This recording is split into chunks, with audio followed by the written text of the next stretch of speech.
Sveiki!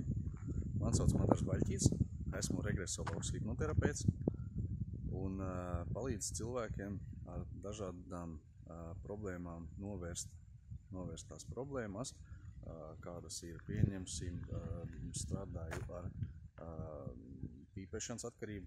Tātad, ja ir izmēģināts viss un nevar atmest pīpēšanu, vai atmet uz kādu laiku un atsāk atkal, tad noteikti to var palīdzēt ar hipnozes palīdzību, tikt vaļā uz mūžu, atmest pīpēšanu un sajūta tāda, ka nav cilvēks nekad nav pīpējis un tas nekad nav bijis vajadzība, ir indējis tikai savu organismu un nevarot no tā atbrīvoties.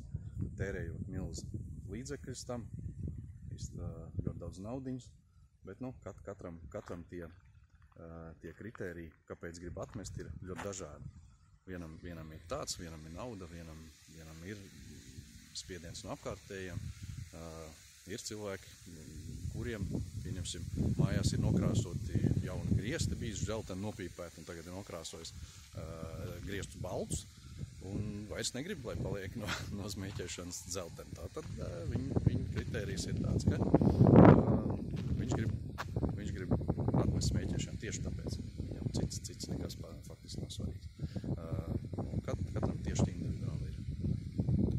Tā kā noteikti var vērsties pie manis, palīdzēšu ar tādu problēmu, teiksim tā.